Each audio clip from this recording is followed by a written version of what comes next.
Cumprimento a todas e aos irmãos também, né? Não só as mulheres, como a gloriosa paz do nosso Senhor e Salvador Jesus Cristo. Chegou o grande dia, né? Eu confesso a vocês que eu fui deitar cedo, mas eu tive muita dificuldade para dormir. Eu estava muito ansiosa, estava muito ansiosa.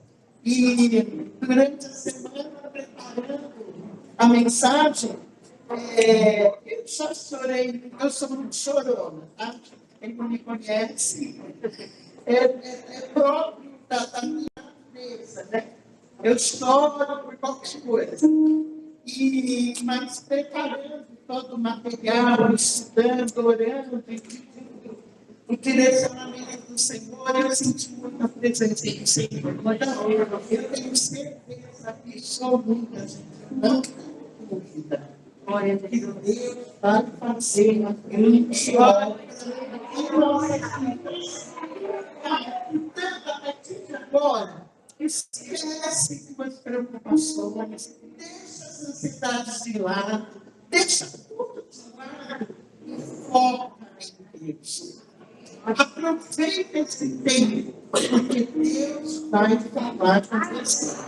Se você estiver aberta para ouvir a voz do Senhor, Ele vai falar. E o tema geral é vivendo a plenitude de Deus, mas a minha primeira parte da gente falar da nossa identidade em Cristo. Olha, e eu quero começar fazendo uma pergunta para você. Quem é você? Quando você se olha no espelho, quem você vê?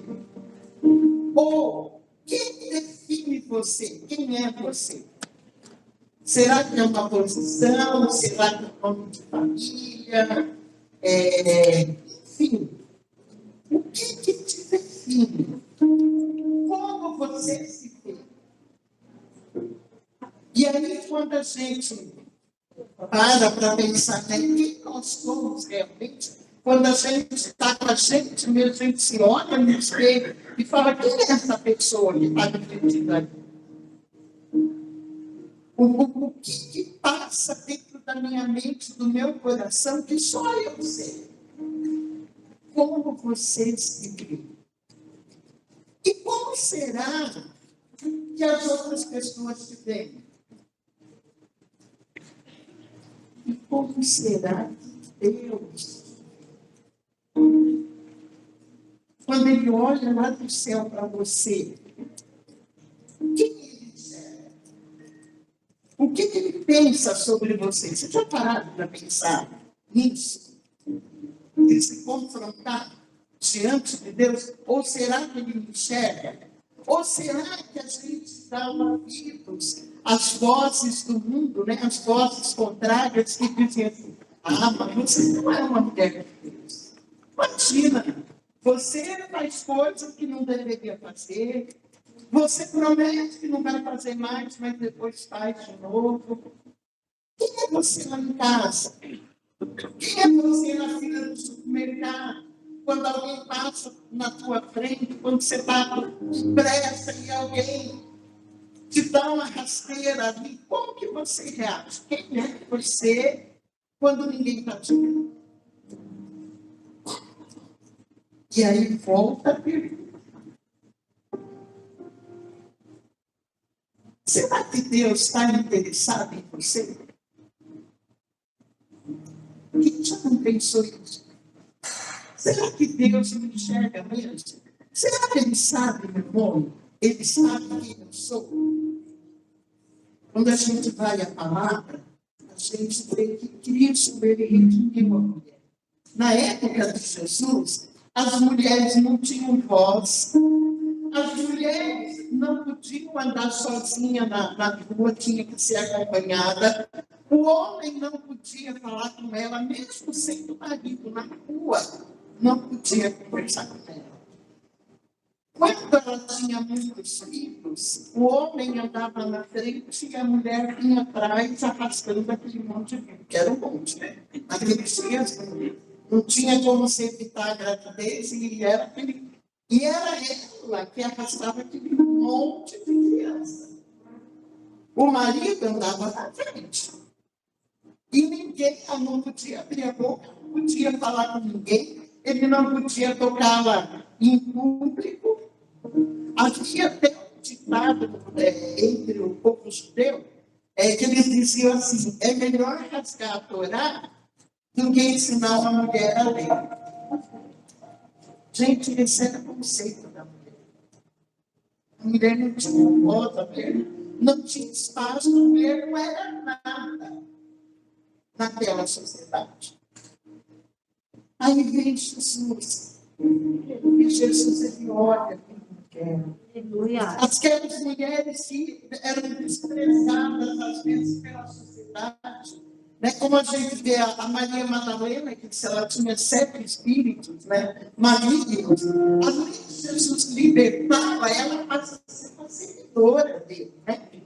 A mulher adúltera, quando o homem da cidade leva ela aos pés de Jesus, querendo confrontar Jesus com a palavra. E aquela mulher, pela lei da época, ela merecia morrer apedrejada.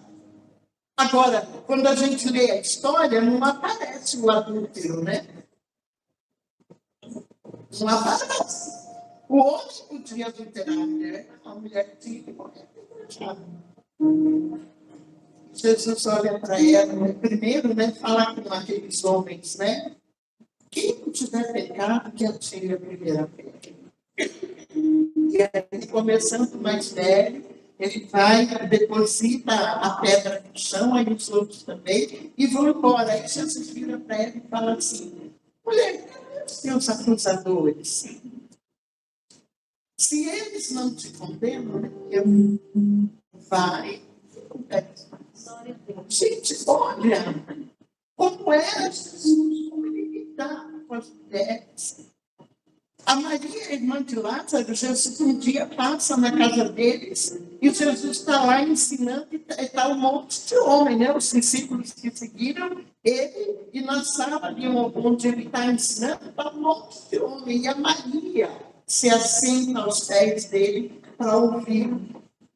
Aí a irmã, né, que é agitada, sabe aquelas mulheres que tudo tem que estar no lugar, tudo tem que estar perfeito, e fica preocupada, né, com a comida, com a organização da casa, com tudo, né? Jesus, você não está vendo, eu estou fazendo comida aqui, e ela está aqui, ó, sem fazer nada. E Jesus, ai, Marta, Marta, ela escolheu a melhor porção, né? Então, Jesus, ele vem para nos redimir. Ele vem para trazer a mulher no lugar que ela merecia estar. Não acima do homem, nem abaixo do homem, mas na mesma posição. Porque todos somos filhos de Deus. Mesmo palavra, ninguém acima nem abaixo. E Jesus veio para isso. Mas a história dele vai começar com uma mulher que a gente tem dificuldade de falar dela. Mas eu quero falar dela. É a Maria, mãe dele. Por que a gente tem dificuldade? Porque como a Igreja Católica colocou ela no patamar acima do resto das outras mulheres, aí os evangélicos têm dificuldade de falar, porque ela olhava como se fosse superior a todas nós. Quando a gente vai na palavra, gente, ela foi humana e nem a gente. Mas ela tinha qualidades que a gente tem que olhar e tem que aprender com ela. Por isso eu quero falar da Maria. A Maria morava numa cidadezinha lá no alto, no norte de Israel, chamada Nazaré, lá próximo da Galileia, Cafarnaum, naquela região. E era um povoado com mais ou menos 90 casas. na época, nos dias, esse povoado existe até os dias de hoje. Quem faz turismo lá em Israel está lá. Naquela época, como o sistema era patriarcal, então, assim, enquanto o chefe da família estava vivo, os filhos casavam e iam vivendo ao redor do pai, né? Faziam suas casas ao redor. Aí o pai morria, o filho mais velho assumia, e assim ia. Então, esse povoado, gente, todo mundo era parente. A maioria ali eram parentes da Maria. Todo mundo se conhecia. Aí ela está noiva para casar com José. E ela era assim, naquela época as meninas casavam com 16, 17 anos, casavam novinhas. Então ela está nessa faixa etária, se preparando para o casamento. Aí um dia ela está lá na casa dela, aparece um anjo. E o anjo começa a conversar com ela. Agora, se você quiser acompanhar, no Evangelho de Lucas, no capítulo 1. Gente, capítulo 1 e 2 de Lucas conta detalhes da vida da Maria e do nascimento de Jesus que a gente não encontra em outro lugar. O Lucas, ele dá com detalhes ali.